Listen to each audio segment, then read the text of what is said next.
and how we can lean on each other. We're so glad that you're here this morning. Our prayer is indeed that you will experience the love of God and know that if you had a need, somebody from this place would be there to lean on.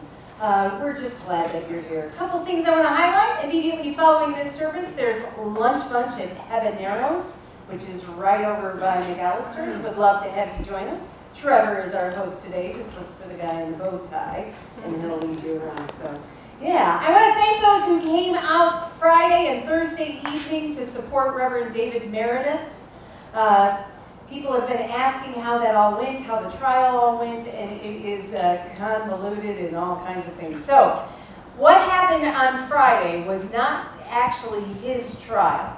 This is whether or not the discipline was upheld by the group of people who brought the charges against him.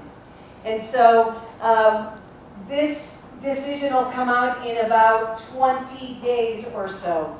Why we were there is that we recognize that the discipline is unjust and that our desire is to ensure that we continue to hold the church accountable for creating a place where all people are welcome in all positions and nobody comes to the table with worse than one another. So that's why we were there. And let me tell you, gardeners, you were there, and I was so excited to see you all there and to be present in just a space with other people during a meeting. And then you held the other place. It was just, thank you very much. So with our shifts in jobs and job responsibilities, we want to take today to thank some people who have been there forever to make a difference in the garden in a variety of different ways on Sunday morning, who are now moving back into volunteer capacities. But just want to pause for a moment and to thank Dennis for all that you have done for video audio in the world for us here. Jody up there. Jody, thank you for everything that you have done for us for all these years. I don't know, is Matt around? Matt also. They put together a puzzle and put things away each and every week, and for that we are thankful. And finally, Kathy Clark.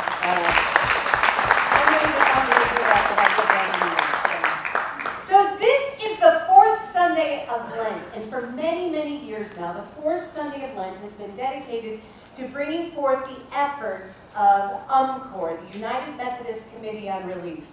We decided that we would make this a day to be mindful of how, as a community of faith, God works through us. Right here, very, very close to home, all the way out to the ends of the earth. And so we're going to take some time today to highlight some of the things that we actually participate in hands-on in some way or another, and how we can make a difference through giving to other efforts. We're going to start with a program called Soups On, and Soups On is actually in part funded by Gleaners, and we're going to share a video in a moment from Gleaners. Gleaners provides a lot of the food for Soups On, and we're going to have family, the Schluffy family is going to come forward and share a bit about their experience with Soups On. But first, take a look at this video. Listen, you are what you eat. Believe that. I tell all my friends to juice. No carbs, no sugars, nothing. It's really more of a lifestyle than a diet. If it was good enough for our Paleolithic ancestors, it's good enough for us. I'm like always hungry. I will eat carrots as long as it's just with ranch, but if you don't give me any ranch, I'll still eat them. Even if you put the pickle in and take it off, it's like I taste the pickle juice. I didn't start eating salad dressing till like a year ago.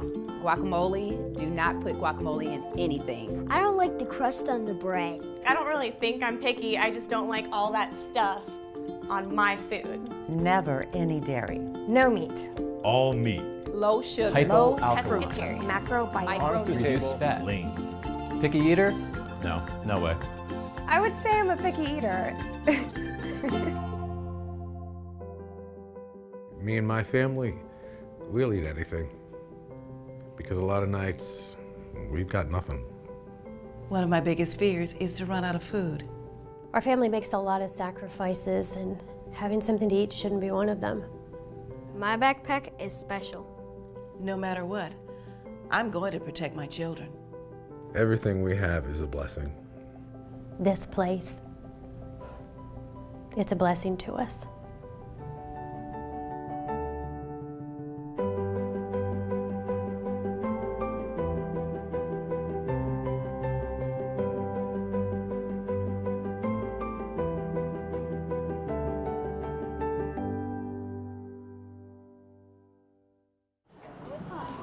Good morning, gardeners.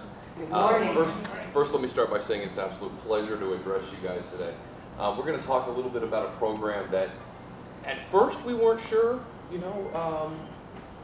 how involved we were going to be, but we've grown into it. The family's grown into it.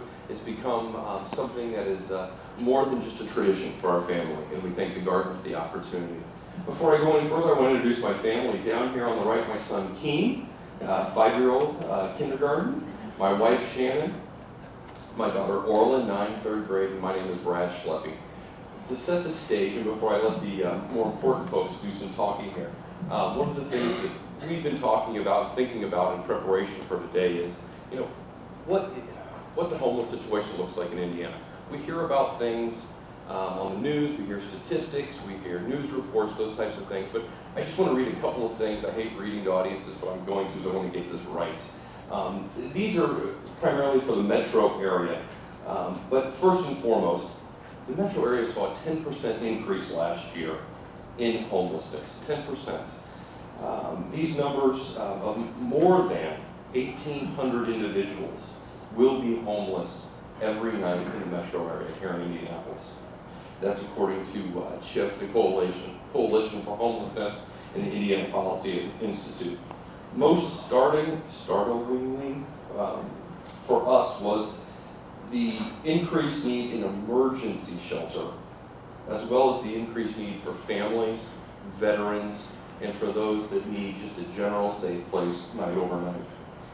Of these, and what Shana and I found shocking was, of these numbers, and almost on a daily basis here in the metro area, almost 1,200 IPS are in some situation that's considered homeless. There's 155 kids from the Pike Township and almost 400 from Washington Township. So it's not just a metro Indianapolis inner city type of deal. We're within Pike Township right here. We're neighbor Washington Township. It's an issue, it's a problem, it's something that touches all of us, and we're extremely thrilled, I think, as a family to be able to go downtown and help these folks. So without further ado, let me turn it over to the important folks to say a little bit. Do you want to go first? Do you want Mama to go first? Okay. We've been preparing here. Why I like Soup Song. I like Soup Song because I'm helping the community. And when we were there, my job was to do tickets. Me and my mom and my brother had a great time.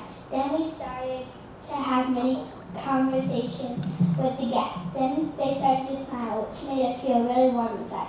We realized that smile might have been their first smile in a long time. When we were there the first time, we were nervous. If you tried it, you might be nervous too. Then we realized that the people might look different on the outside, but may be really good on the inside. Sometimes there are families, which makes it hard for me to believe that some of the kids may not have food. A few times there were babies, which makes it even more hard to believe. We think you should come help us with this awesome opportunity. Really, come help us. We need lots of people, and some of those people could be you. Come help us. And when you walk out of that building, you will feel very amazing inside.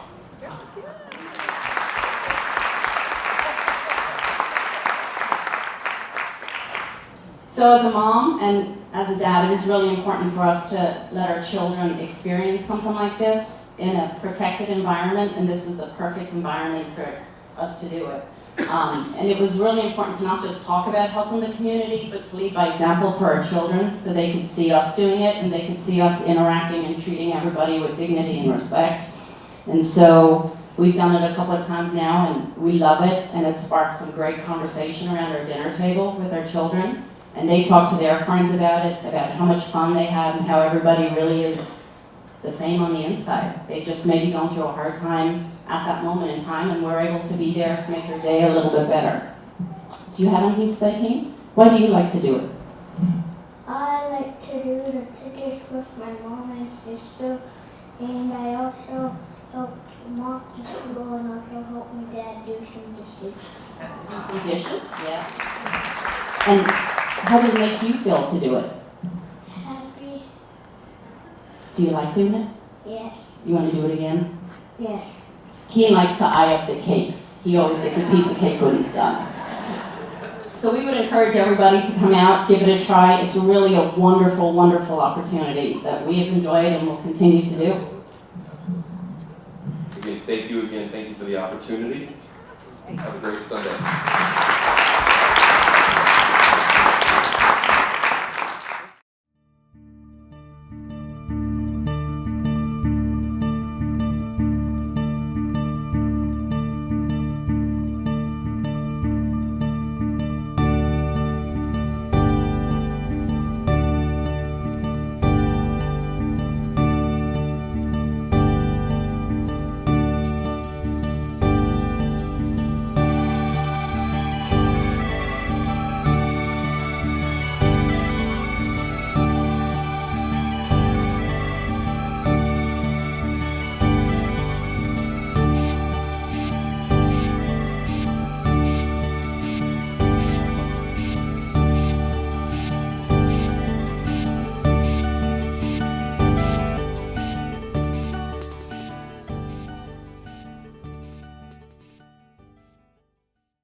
Hello, my name is Becky Cheatham, and I usually sit over there. And I, like you, were thinking about the Habitat home, and I decided that I was going to put it on my bucket list and go to Fort Myers Beach with these gardeners to build Habitat homes. We built homes for Lee County, and they have a mission to build 52 homes throughout the year, and we worked on 5 different homes in different capacities. So as we were working on them, we all came from different places. We really didn't know each other when we got there. I met Lisa and Marcy at a shape class and decided that this would be something that would be fun to do. And I kept hearing about Lynn's orange rolls, about how good they were all year long. And so I was thinking, how can they possibly be that good? But they were. So anyway, it was a very fun time. What we did when we got to Fort Myers Beach was the first day we worked for a soup kitchen, and in different capacities we, I think you made potatoes. What? He has skills. He made potatoes maybe with too much garlic. I don't know. But then I worked outside, and Marcy swept, and you cleaned, and Carolyn got the best gig going. She got to play like pantry organizer. So I don't know how that worked out. But then in the evenings, we would go back to the church camp. And what we would do, our meals were prepared by Kathy Church and Betty Brandt, and it wasn't just a simple meal, it was fresh grouper, meatloaf, mashed potatoes. It was delicious. Key lime pie, forgot about the key lime pie. But it was very good. And then that evening, we all played dominoes. I've never played Mexican train dominoes, but it's one of my favorite things to do now. So we got up early the next morning, went to the Habitat home, and we divided up our chores, and we kind of had a boy home and a girl home. And the girl home, we did painting and insulation and more painting, caulking, and the boys did exterior siding, exterior stuff, windows. Yeah. And then we went back to the camp, put our swimsuits on as quick as we could, and went to the beach until sunset.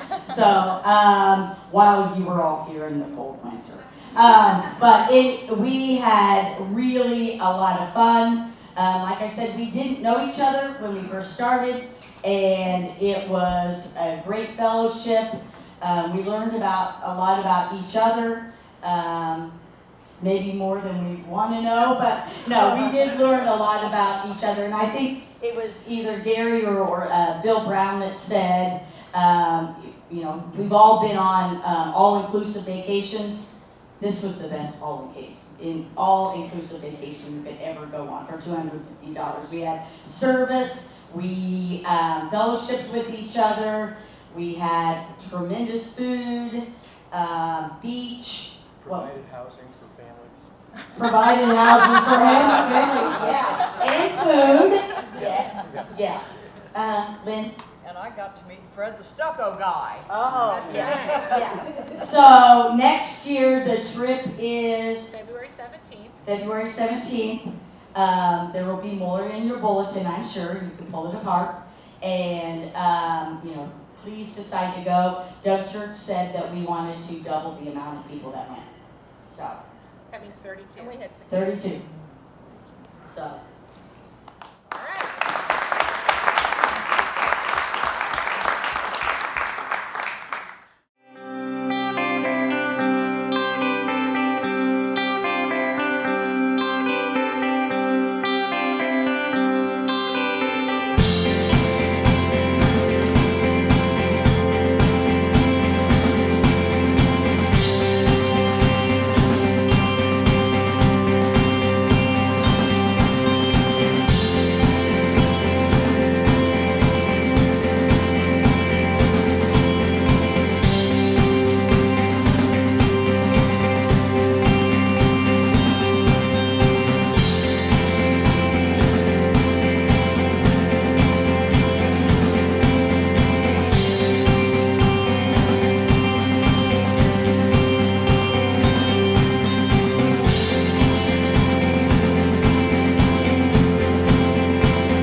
Today, our big gift recipient will be the United Methodist Commission on Relief. This is Encore Sunday, and Encore Sunday is a time when we share the goodness of life with those who hurt, those who have struggled with hunger, health, people who find themselves as refugees in emergency situations and in need of relief supplies. The United Methodist Commission on Relief started after World War II, or in the midst of World War II, when there were so many displaced people all throughout Europe. Encore continues to share God's love everywhere after disaster, war, or whenever relief was needed. They were there after Katrina, which means you were there. We were there after the Japanese earthquake and tsunami. We built a preschool for Afghan refugees. We helped a church in Virginia recover after a flood. For Encore, no disaster is too small. We exist to help all of God's children recover from disaster. Encore's efforts have impacted people through some 80 countries, and we want to encourage everybody to be mindful as to how you might be able to not only participate through here this morning through our big give, but also you might want to learn more about Encore at encore.org. You know, Jesus calls us to take care of one another. In Peter verse 4, Jesus said, or we're told to serve one another with whatever gifts we have received. Today we are mindful of how those gifts appear. From a 5-year-old to people who went on the Fort Myers trip. People of all different ages can make a difference in this world and can follow through on Jesus' command to do for the least of the brothers and sisters that Jesus had to you also do for him. I want to encourage everybody to really open your hearts today to see where God might be calling you. Soups On is a program we participate in about 4 times a year. You'll see it come up here. You can even sign up on your connection card and you'll be added to a list of people who support Soups On. Fort Myers trip, as was said before, is February 17th of this next year. It's never too early to plan for that, and we believe that there will be some funds available for those who might not be able to afford it next year to be able to help offset those costs. And then, of course, Encore, that helps take care of people throughout this world in ways that will transform the lives of refugees, people who are hungry, people involved in emergency situations, and those in need of relief. Friends, as communities of faith, this is central to who we are. It's central to who we are to make a difference in God's world. God only has the likes of us, and God will use you. You know, you may not know a thing about construction, but I guarantee you'll find something at a project for Habitat for Humanity where you can do something. You may not know a thing about cooking a thing of food, but I'll guarantee you that you can participate in some way at Soup Sign. As we continue forth on our journey, be mindful today about how God can use you in just about everyday life or circumstance to help bring healing and hope to the world. Will you pray with me? Holy God, we come into your presence now, mindful that we are your hands and feet. We are thankful, very thankful today, that you have called us right here in the city of Indianapolis to be present with those who are homeless, to bring a smile and a little bit of hope. We are so thankful for the Schleppe family and the love that they bring through that program. We're thankful for those who have dedicated a week of their lives in Fort Myers. And we are thankful for your efforts through UMCOR. May we always be mindful that we are your world and we are your children, and you can use us to make a better, brighter day. Amen.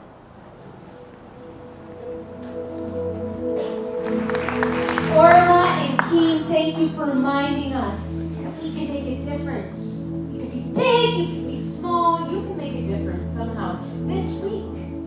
So may God's love fill your heart. May you continue forth from this place, mindful that we're in the world. We're God's hands and feet. And may the love of God be yours today, tomorrow, and forevermore. We are the world. Amen.